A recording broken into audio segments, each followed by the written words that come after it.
Hey everyone, welcome back to more political chatter. In this video, we will be talking about the Democratic presidential primary and how this schedule change that has been talked about for some time now may not really be in the best interest of Joe Biden and the Democratic establishment. So, if you didn't know, a few months ago in February, the DNC approved a plan to put South Carolina as the first state primary in the Democratic presidential primary, and then next would be New Hampshire and Nevada, held on the same day, and Michigan and Georgia after that, and then the Iowa caucus would be held during Super Tuesday. So Iowa then has no significance. And this was, DNC said this was a move to um, add more diversity to the early primary states. As South Carolina, the Democratic voters are very diverse, um, racially diverse, that is, and and that is basically the only reason that they gave. But it is pretty obvious that they do want more establishment states, more states where the Democratic parties are controlled by the establishment to go first. Iowa and New Hampshire Democratic voters are traditionally very more independent, especially in New Hampshire, while in South Carolina, the voters are known for typically, with the African American voters there, known for always picking the more establishment candidate. In 2020, Joe Biden was seen as like out of the presidential race, but he was hanging in there until South Carolina. Then South Carolina came, he won, and then he goes on to win the nomination. And Joe Biden won just what was it, 8% in New Hampshire. Just a bit before that, he got fifth in New Hampshire. So you can see how different the voters are in New Hampshire and South Carolina when it comes to the Democratic voters. So the point is, this was a move by the DNC to make sure that their candidates won for years to come. Of course, we have in 2024 Joe Biden, the incumbent president, hugely unpopular even in his own party. Voters want another choice. He is being challenged by Marianne Williamson and Robert F. Kennedy Jr.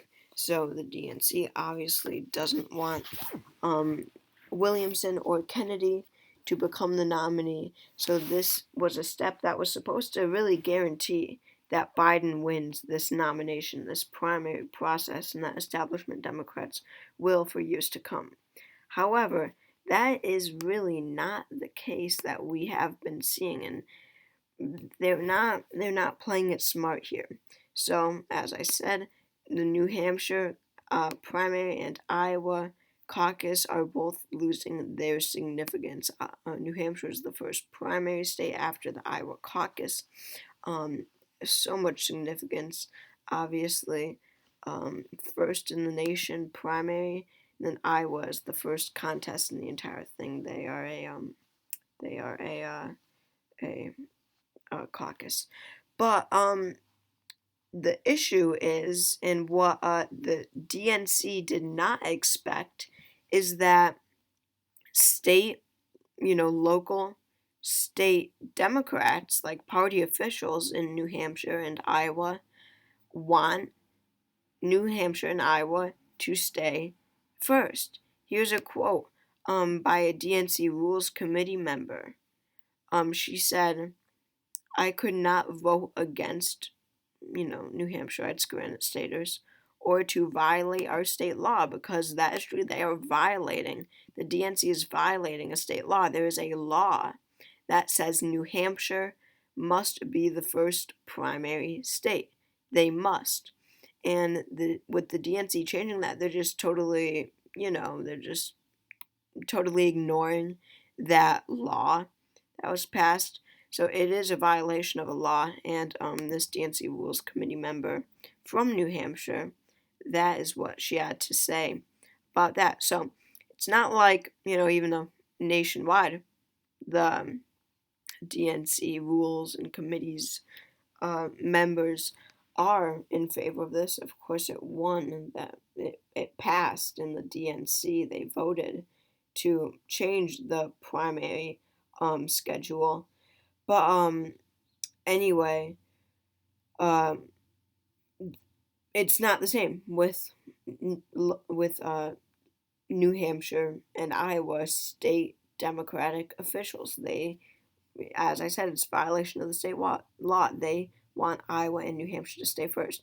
So it's not like they have no power, that the state Democratic parties have no power in this situation, because they can still hold their primary first. And as it says somewhere in this article, um, Biden has indicated that he will not appear on the New Hampshire ballot if the state defies the DNC's calendar and schedules its primaries before South Carolina's. So Biden won't even be on the ballot if they do decide to not violate the state law and keep it first in the nation. Biden won't even be on the ballot. So of course there will be of course there will be write-in votes for him, and of course he will win a large chunk of those votes even with the write-in votes. But Robert F. Kennedy Jr. will win the state of New Hampshire in the Democratic primary. Okay, that's basically a fact at this point. I mean, he will win the New Hampshire primary if that happens. If they have it first, if they don't violate that state law, they will have it first. Biden will not, play into that. He's not going to try, of course. The DNC won't. So he won't even be on the ballot. So he would have a very hard time winning it, I think. I think that he would probably, it would probably be a very tough fight for second between, I mean, of course he's not trying, but if he was, it'd be a very tough second between him and Marianne Williamson. But Robert F. Kennedy Jr., with him doing well in New Hampshire, regardless of if Biden is on the ballot or not, this is a politically independent state where RFK Jr. really would excel. But especially with Biden not being on the ballot, Robert F. Kennedy Jr. will win the New Hampshire Democratic primary. So all of this, the state Democrats, all they have to do is just keep their primary how it is. Because Biden won't play into that. Of course, he's too scared. He doesn't want an embarrassment. Now, if South Carolina was first, and Biden won huge there, and there was, quote unquote, no hope for the Kennedy and Williamson campaigns, then he would cruise to victory through New Hampshire, through Michigan, through Georgia, through Iowa, through Nevada, and onto the nomination. But if New Hampshire and Iowa are first, he could really suffer an embarrassment, and that is why they want to change the schedule. But if they keep it, and still, if they keep it, now Biden is saying that he won't participate, and this is now his way of saying, I don't want to be embarrassed, because if he's not on the ballot and he loses, of course the media and everyone will downplay the situation that he just lost the Iowa caucus and the New Hampshire primary. So if you followed what I'm saying there, Biden doesn't want to be embarrassed, but this could really shake things up, because if they hold it first, Robert F. Kennedy Jr. wins, and who knows, like, if he wins these primary states, which is possible, does he keep the delegates that he won? That is a totally serious question that must be asked. Like, will he go into the Democratic National Convention in June, or no, not June, in September or whenever it is, and have a good amount of delegates, from early states, and who knows, later states too. He'll probably carry West Virginia. He'll probably carry Maine. There's a few states that he'll carry. So will the DNC allow him to have these delegates? I mean, I feel that they kind of have to on this one, even though they just make up their own rules. So this will be very interesting. I'm excited to see where this goes, but there is a lot of hope for Robert F. Kennedy Jr. and maybe some for Marianne Williamson. She could carry a state or two as well. So thank you all for watching this video. Make sure you subscribe to my channel if you haven't already. That'd be great. I hope you all enjoyed, and I will see you all next time.